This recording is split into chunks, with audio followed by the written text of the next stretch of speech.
Scott, I believe today you have probably a PSA here from Beach Buggy that the 25th of this month we're doing a beach sweep again. And that was scheduled way in advance of these hearings. That's something we do 3 times a year. We sweep the beaches. We organize our membership, and then anybody else that happens to come along, we give them a bag too. And it's something we've done for almost 50 years. We're going on to our 50th year of our organization existing down here. And this thing goes back, I'll tell you, you asked a little bit of the history.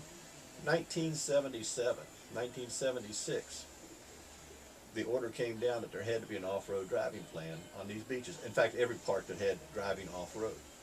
So the Park Service has had over 30 years to prepare this, and they have failed to do so. And now they've given the people here, they handed us an 800-page document and said you have to respond to it in 30 days. We've had 30 years to work on it, but you have to digest this and respond in 30 days. Well, I mean, that's anywhere else in any other walk of life, in any other issue. That's called, I think, stack of the day. For the folks out there, for everybody who's listening, who may be a little bit negative towards the fact, oh, they just want to go use the beach or that, and they don't really care about the birds. We do. I can't express that enough. That is part of the Outer Banks experience. Exactly. You're right. I mean, look what the folks do in the fall with Wings Over Water. I mean, you know, birders is a demographic in our tourism efforts, in marketing and promotion, and people that stay in houses and hotels and eat in our restaurants. But the protections that they're affording the wildlife exceed by tremendous amounts the National Recovery Acts, the protocols that are established by the scientists. Piping plover, 200 meters. In this alternative effort, it's 1,000 meters. It's 1,000 meters on either side of the nest.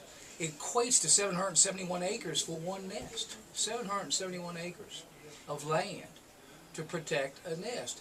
And again, we don't want to degrade the life of that egg and that chick and the mama bird at all. But that you're running man, woman, and child off the beach.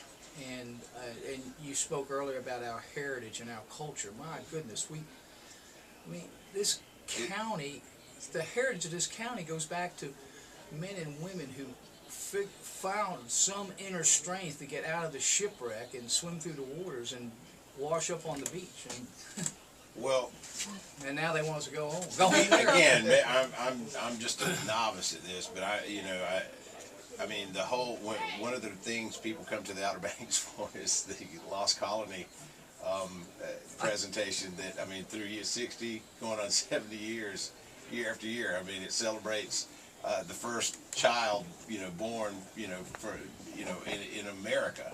And as many times as I've seen the Lost Colony presentation, I have never seen a character named a piping plover in that thing. And it just, are piping plovers, are they indigenous to this area? They pass through this area. Yes, they are indigenous to the area. They are, because I've seen more piping plovers on nests on top of food line than I've seen.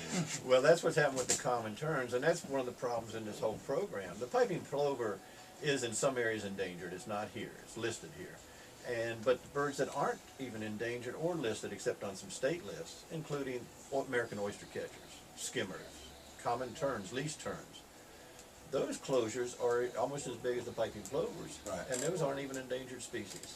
And some of those closures are actually the ones that have kept us closed down for the longest periods of time, because plovers come and go, and then there's another species and another species, and it continues, and we're down for 100 days, 105 days, 110 days, and it's not like it's in January, February, March. It's in June, July, and August. April, May, June, July. And that's when the season, when the tourists are here, when the people, the non-resident landowners are here, and the beaches are closed. Well, I just can't keep coming back to the fact that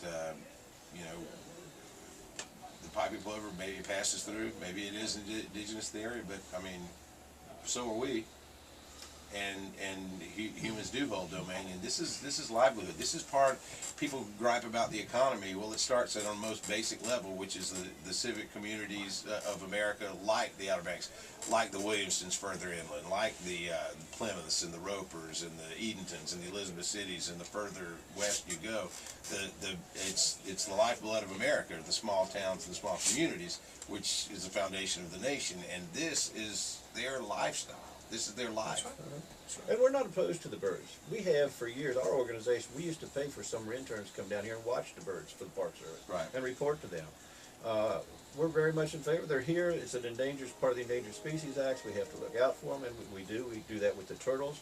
We've offered personnel to do turtle watches, such as they do on Pea Island. Right. As you say, the people that live here and the visitors here, they're all for these animals.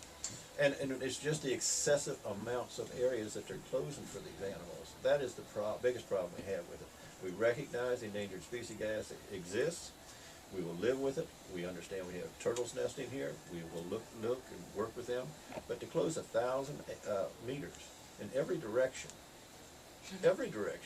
for a single nest is absolutely ludicrous. And now, if you go on the beach today, you'll see there are large areas already closed for pre-nesting areas. In other words, build it and they will come. Well, they've closed huge areas of all the beach already, and the birds aren't even here yet. Well, you know, I know some people that might be listening this morning, and we understand, and as I do anyway, and I'm sure that y'all do too, because y'all probably overthought this issue to the point where it's turned into powder. And you've looked, and to be able to argue at one side of an argument, you have to basically put yourself in the shoes of the opposing view and understand where they're coming from. So I do understand that y'all have already thought about that.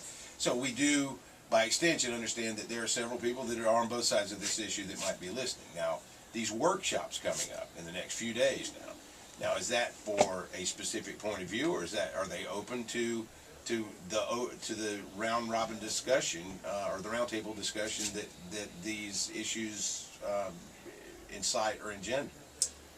Basically, we're not going to tell people to come to these workshops how to respond. We're not going to tell them what to say. We're going to tell them how they can respond. Either pro or con. Either pro or con. Okay, so but how do you propose? How do you respond to the Park Service? How do you make a formal entry into the record? And that's what we're going to be going through in training. Yeah, during that time we'll have some pros and cons. After we make a brief presentation, then we'll open it up and we'll have some tables set up where you can come one-on-one with those of us that have been involved in the thing for many years.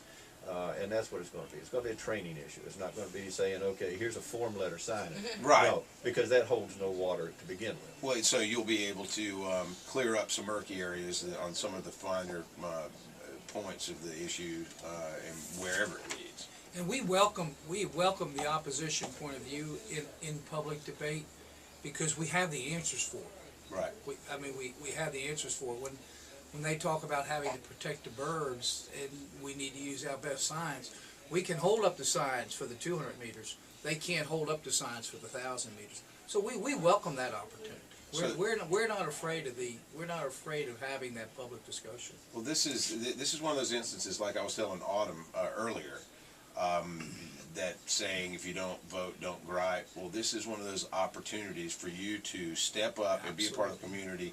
And if you've got an opinion, this is your chance to be heard. And the people that are involved with these workshops, as I understand this, by the Coalition for Beach Access, will explain some of the more the finer points of the argument or the issue, and clear up the murkiness and give you, I guess, guidance on how to make your opinion, whether it is for or against this issue, how you can make your opinion heard in a concise manner.